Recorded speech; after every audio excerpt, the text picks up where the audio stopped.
Not good. Especially when we're going to be fighting him. Look, if he employs someone like Miguel, he's not a good person. Simple as that.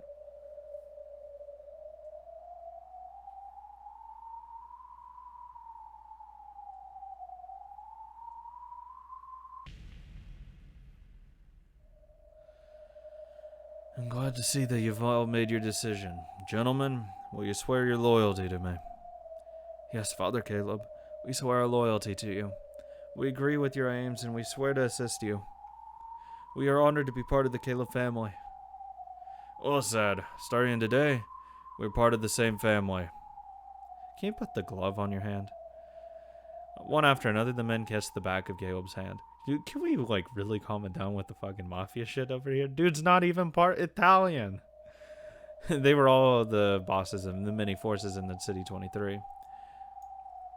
Because they possessed the ability to oversee and manage ruffians, they did not underestimate this man who had the ability to oversee and manage them. Sure. Men, we're all family. The Caleb family. On that day, City 23 Underworld was united under the Caleb family.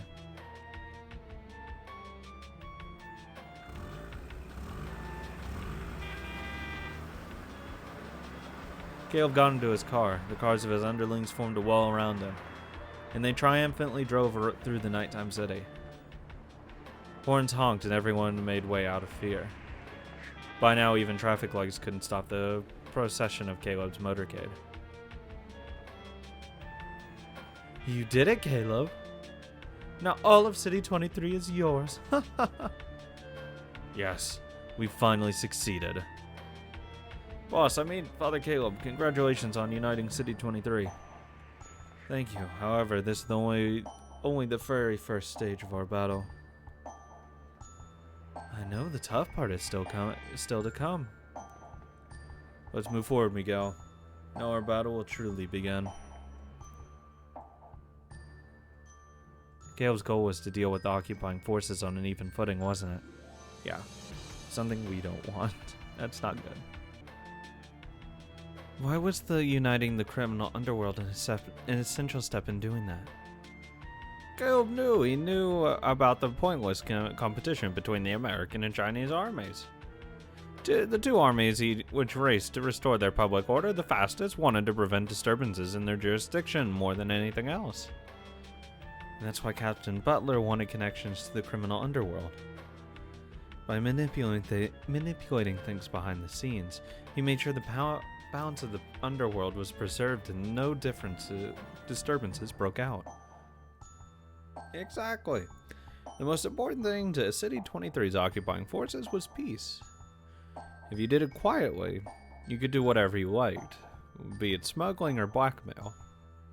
However, they were determined to prevent big disturbances that would be hard to hide, such as gunfights and terrorist bombings. I'd imagine the bombings would be hard to hide. In other words, he wanted to use that peace as a bargaining chip as the representative of the criminal underworld. It was a very Caleb-like way of thinking. He predicted there would be room for negotiations while both sides had guns pointed at each other. And did that prediction turn out well? Well, uniting the underground world was only the first stage. He obtained usurped military strength, but that strength was also a large weakness. A weakness. The larger you are, the more they'll want to crack down on you. It was a trump card. If he took it out, there would be war. Both sides would fall. On the other hand, he couldn't show off that weapon unless he took it out. No matter how much he called himself the ruler of City 23, no one would accept it unless he showed off his power in a way that made it clear. In other words, he had to show his incredible strength in some tangible way. And in some way that didn't involve pulling his trump card. That's the best way to convert power into numbers that everyone can see. You mean money? Yes, money. It doesn't matter where it comes from. If you can pile up a huge sum of money, then you can convince someone of your power and ability by force. To become truly in control of City 23, Caleb would now have to gather a lot of money. To show his power, he would have to gather money with power. You probably have a vague idea of what that means already. Yeah, fucking extorting people. The, of course, people that he wants to protect or whatever.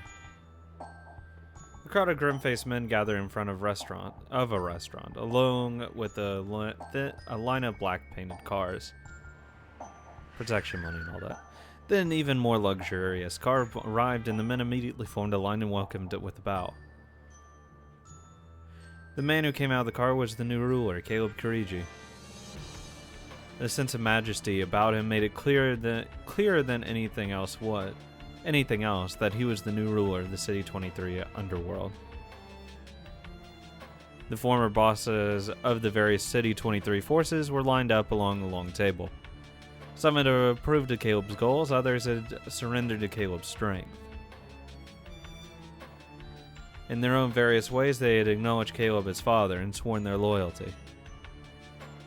Men, has everyone arrived? Yes, father.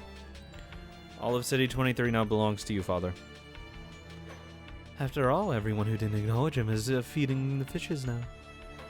Miguel, you have worked hard as well. You proved to be quite a useful man. I'll make any wish of yours come true. Yeah. Listen up, men. A ruler will only be acknowledged if he holds 3 kinds of power. Just like I always tell you, right? Do you know what they are? Legitimate, political, financial? Influence. Wealth. And then force, of course. That's right, the goal of our battle is to gain those 3 things. First, force. We've gathered all of City 23 underworld forces under one umbrella, uniting them. The force of City 23 already belongs to us. Wealth. We will control the money of City 23. Money is an all-powerful number. Any fool can see our quantity by the number of bills we've stacked up. By controlling the wealth of City 23, we can make plain our position as rulers. And once we've controlled the wealth, influence will make the occupying forces acknowledge us. They'll give in to the power of our wealth and desire to deal with us on an even footing. When that happens, we'll get the final form of power, influence. Wonderful. We'll bring about a new age. Yeah, this isn't gonna fucking work, dude. Mainly because your glove isn't on your fucking hand. We'll take all the work projects they order and distribute them amongst ourselves. Then we'll be able to get rid of those shithead middlemen swindlers. Yes, that's the only thing holding you back. The middlemen. Fuck the middlemen. Fuck them. We'll be able to give jobs to our war buddies, wages will increase, and men will be able to come home to their wives with a decently sized pay envelope. That's not all. We'll be able to save those poor friends of ours who lost arms and legs on the battlefield. We'll be able to give them proper treatments to our war buddies who will still suffer in their beds.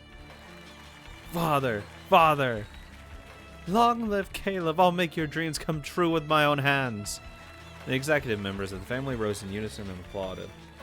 Miguel was so emotional that tears streamed down his face, kept on clapping. On this very day, we have war buddies dying on the streets because they can't find enough to eat. There's no time for standing around. We have no time. Let's move forward to the second stage. Next up is wealth. Money. Tying the belt around everyone doing business on your respective turfs. Make them support our cause and offer us funds. The people making fortunes in Tokyo right now just sat around here doing business without ever going to the battlefront. It's not true though. Some people still make money. They were only able to live here because we went out on the front lines and risked our lives. They understand our condition, and they have an obligation to save us, just as we had the obligation to fight in order to protect them. Yeah, but you guys failed at that, so technically they can fail at their obligation to you, right? If they can't be made to understand that. They're traitors. Crush them to bits and make examples of them. Hang them in the streets. We'll keep on saying it. We have no time. Don't forget the war buddies who couldn't get on the food job trucks today and yesterday, who were forced to fish through the trash. Yes, Father. Let's go, everyone. This time we will be victorious. We'll take back what was stolen from us. Yeah. Fuck this dude. Hell no. This isn't ever going to work. Against the businessmen we made contracts with? Yes, it seems the Kale family contacted them and demanded quite an excessive sum. So they finally bared their fangs. Hey, by the way, we're supposed to save the Japanese people. That's why we're taking all of their money, too. Apparently, their excuse is that they're collecting funds for the creation of a war veteran welfare organization. Why even lie? What? Isn't it pretty obvious that the Caleb family's behind it? Of course it is. Caleb's name's already known throughout the city. Everyone's afraid of what will happen if they don't pay up. But even if they do pay, they might get pestered for cash again and again. Yeah, they're a fucking piggy bank. Exactly. Demands for money from men like this have no limits. It's like a fight for dominance in a pack of stray dogs. If you surrender and roll over once, you'll keep getting bitten forever. I wonder if Caleb will come to us too. Obviously. I don't know. However, the fact that we have the backing of the occupying forces is well known by that crowd. Actually, they might not come to us. They might just attack us. It's just possible they won't come in contact with us in order to avoid trouble with the occupying forces. After all, it's a fact that we haven't had any contact from them yet. In that case, what about the businessmen we've made contracts with? They're holding off on answering. Holding off? Yes, they have certain expectations from us. I see, they want to see if the protection from the occupying forces extends to them. Probably not. That's ridiculous. That would be ludicrous. And it would be really fucking shitty of us to, like, force them to do that. Or expect them to do that. The occupying forces, that is. By the common understanding between us and the captain, all establishment in Primavera's alliance are considered to be under his protection. However, we don't know if the businessmen contracted with Primavera also fall into that category. If we could ask the captain to protect everyone, well then at that point, then he's basically just protecting everyone. Probably making it more difficult for those guys to lay hands on him. I'll try talking to Captain Butler. Good luck, sweetheart.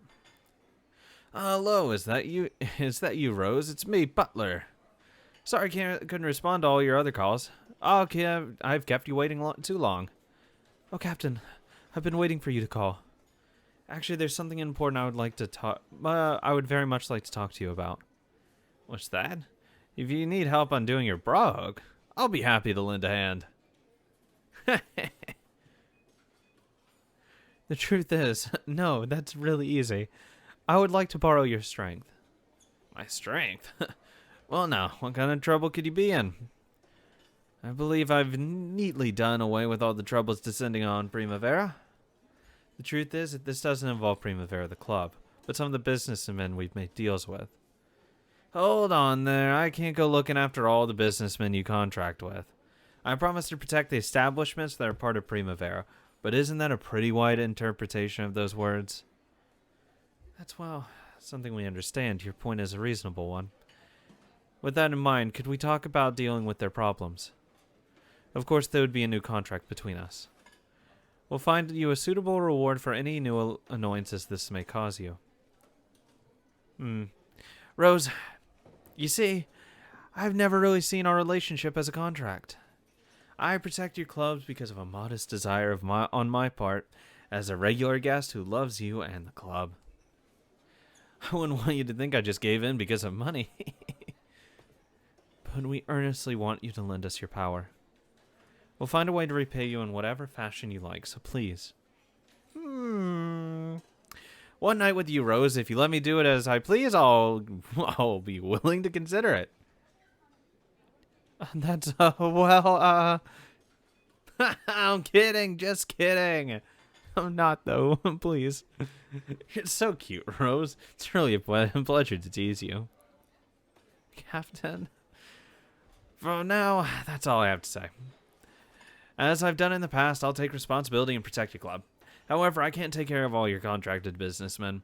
Even I'm barely scrapping by in various ways. I'm truly sorry. Please forgive me. Look, there's just no way he fucking can because he doesn't know who you contract with at any given amount of time. And then at what point is like that protection guaranteed? The second they sign a contract, the second they get paid, the second you pay them, or they pay you, or like you get the goods, or like it's too broad at that point. This was what it was like to have no one to cling to. Rose couldn't think of anything to do except hang her head in shocked silence. What fucking course it was going to happen that way? Like, what'd she expect him? Like, to actually fucking do it? Butler sat down the receiver and returned to a chair, where a guest was waiting. Is that enough to prove that I'm neutral in this matter? Very well, I understand your position. Oh, he was just putting on a show, though. At a sign from Butler, the waiter brought in a chilled bottle of wine. Butler took and filled Caleb's glass himself. I think we could grow to be good friends. You think so? I'm not sure about that yet. Though the real fuck shit, you could probably go to like half of the people in his fucking alliance and they'll immediately hate this kind of shit.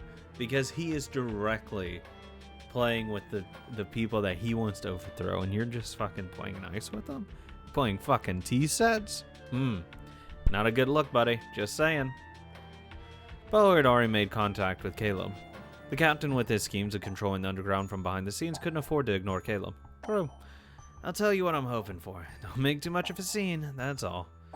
In an exchange, no matter what sort of business you profit from, I'll pretend not to see it.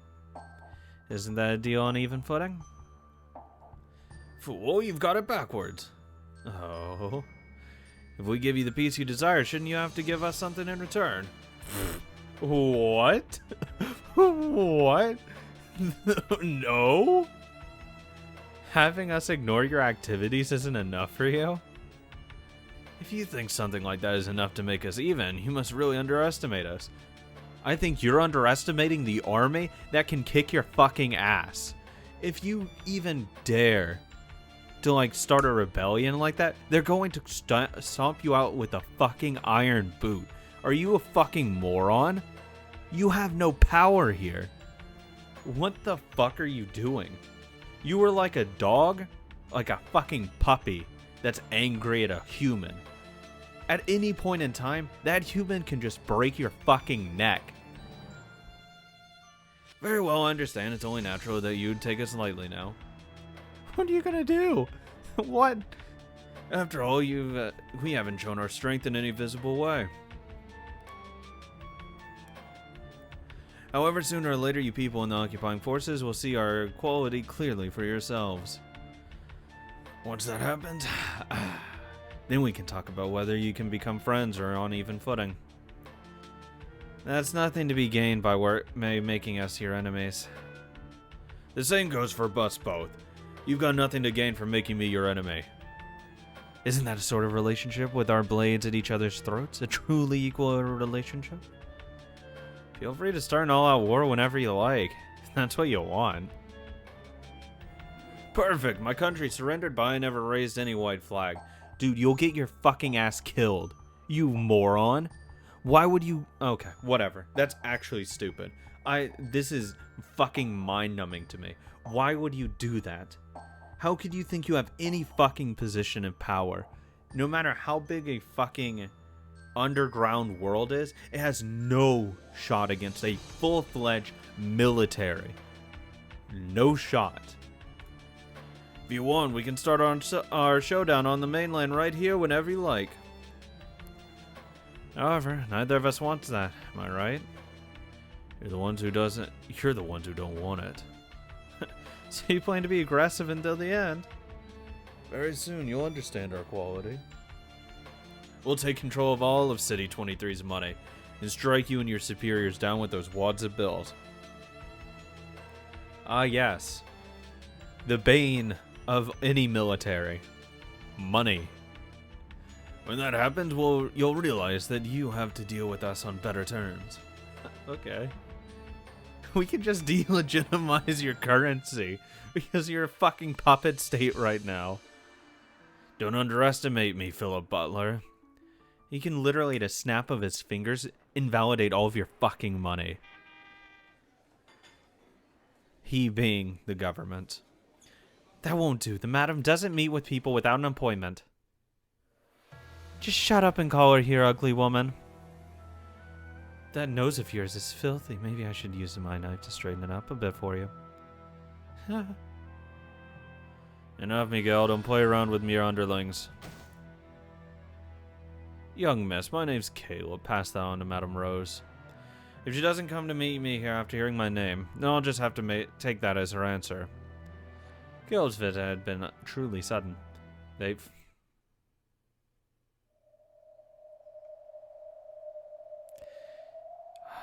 heard to call Richard, and the first meeting between Rose and Caleb was arranged. I speak as Primavera's representative. Rose Ibarra is my name. This man is Richard, who acts as my assistant. A pleasure to meet you, Caleb. Mr. Caleb. Do you know about me? We hear your name often lately. You're the boss, no. The father of the Caleb family, which took control of the city at 23 Underworld. Correct? In the same way, I know about you as well. Primavera, the alliance of clubs for these ladies of the evening. I hear you've gathered a bunch of beautiful ladies and are now making killing off the occupying forces. You have the backing of the occupying forces, and you even crushed the bastard Alfred. That's right. I hear that Leo, the man of all those rumors, works as your bodyguard. That kid over there who looks like a dog who lost his pack. There's no way he's Leo from the rumors, right? Bastard. Fuck you. I hope to meet him just once. Could you call him here for me? He's off duty today. I'm afraid you'll have to wait for another opportunity. Such a shame. Very well then, let's get to business. First off, we've got no interest in exchanging fire with the occupying forces. If we make a pass at Primavera, that'll tarnish Butler's reputation. Captain Butler has done a lot for us. I know, that's why I want to settle things peacefully with you. Stop and think what it means for Caleb to come here personally, okay? Shut the fuck up. Who the fuck do you think you are? Hold your tongue, bitch. Of course, we understand the implications. I'll cut to the point. What do you say? Will you entrust Primavera to the Caleb family? Ha! No. No. What do you mean? That's it. There's still many people, those who gave up everything for their country, who are suffering and having trouble getting by. We were too. But yeah, sure, fucking go off, dude, right? Rumor has it that you, Madame Rose, are also holding out a helping hand to save your countrymen. I hear you do all your business dealings with your countrymen and spend money in the community of your countrymen. Hearing that gave me an idea. You and I have the same ideals. The two of us could come to understand each other. I was certain of that. That is why I came here. Madame Rose, will you willingly support us to save those many poor countrymen of ours?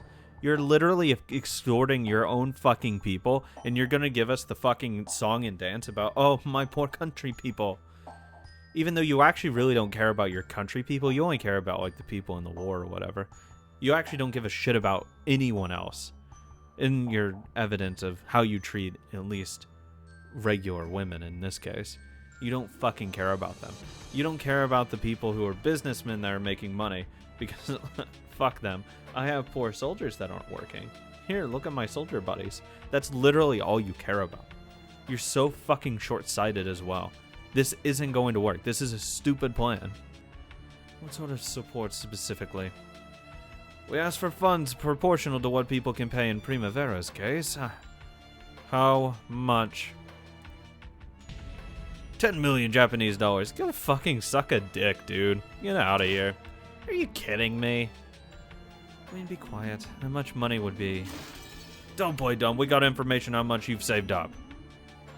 We really wouldn't like it if you took us lightly. Fuck off. It was proof that they weren't just a bunch of thugs, but a group that already held great influence in financial affairs. The Caleb family was now expanding its power at an incredible rate. And you want us to pay that? Are there any other conditions? We'll be taking payments out of your earnings. The establishments under the Primavera Alliance will pay a grand total of $500,000 a month. With $50, you might be able to eat a decent meal. With 50,000, you're crazy. That was 500,000. That money will be used to save many of our countrymen. It's not money to be used for fun. Yeah, that's what we're already fucking doing, buddy. But you actually don't care about that. You only care about yourself right now. You care about your own fucking power. You care about your saving only the people you like out of the people in this country. You don't care about saving everyone. My end goal is to form an equal relationship with the occupying forces and save our countrymen. What do you think we're already doing? We're vastly farther ahead in this regard and category than you ever will be in your entire fucking life. I need money to do that. I will use that power to make them acknowledge us and save our countrymen. True enough, 50,000 a month may sound like a big number. What's 500,000? Unless that was a typo. But think of it, that kid just said $50 was enough to eat a decent meal, right? In other words, if we had 50,000, we could feed dinners to about 300 unemployed people for a month. Wow, 300 whole people. We basically saved all of fucking Japan. You know, there's only a few fucking million. However, I'll use that money more efficiently. In the end, we'll rebuild City 23 in a place where everyone earns enough wages to eat decent food. Yes, this is how building nations work. You just throw money at it and it'll probably work. Just randomly. Someone who actually doesn't know how to build a fucking nation, how to build infrastructure, any of that shit. You just, here you go, have money. I have business now. I think that's very admirable. No, it's not. Oh, on this very day, many men are suffering without jobs. Saving them is what fellow countrymen are supposed to do to each other, right? I believe we share the same ideal in our minds. You don't care about everyone else. You only care about the military people. You're already fucking pissed that some Japanese people make money. You wouldn't be if you cared about your countrymen. Because you'd be like, hey, these guys are great. We can use them, not like to take their money, because why would we take Japanese people's money when we could just take American people's money? You'd want them as, like, support. You just leverage them as, like, hey, can you guys give these guys jobs, blah, blah, blah, blah, blah. Well, it's true that this is all very sudden, and the amount is huge, too. However, every day, many people die because they couldn't eat, and couldn't get a job because of malnutrition. How long can you go without food? 3 days? 4 days? There's a moment to spare, right? You understand, don't you? You literally would be better off burning this money. It is an extortion. It's a racket. Also, there's a lot of troublesome people out there. Because they made deals with Primavera, they believe they have the backing of the occupying forces and get on their high horses. Exactly. This fucking cock is doing this. Right here. He doesn't actually care about his countrymen. He only cares about some. The money I'm gathering is like a tax. If some people don't pay, that makes the people who do pay look stupid, right? Fuck this dude. Holy fuck. If those people hear that Primavera paid up, they'll probably do the same obediently. It's not even a fucking tax. You're just taking our money. You're not giving us anything. This isn't a government organization that actually knows how to allocate resources and be able to distribute them. You can't do that. This is really fucking pissing me off. We won't have to stir up unnecessary trouble. And this unnecessary trouble would be killing those people, obviously. Because what else would we do? We love our countrymen. That's why we want to kill our countrymen. Who knows? Why don't you try and figure it out yourself? Fuck this dude. Oh, I hate this guy. Holy fuck. It was half a threat. Caleb knew that the businessmen dealing with Primavera weren't under Butler's protection. He was in effect threatening to attack those unprotected people in Primavera if Primavera didn't cooperate. But that undermines his whole fucking message. How long do we have to give our answer? The amount is huge. You can talk about it, about making time to prepare the money. We can talk later. However, as whether you'll support our goals or not, I need an answer right here, right now. Could you give us time to discuss it? Sure, I'll give you an hour. The two of you can have a nice long discussion about it. We'll drink while we wait. Let's go, men. Kiev took his underlings out of the VIP room and into the club. He probably didn't intend to leave the club until he got an answer.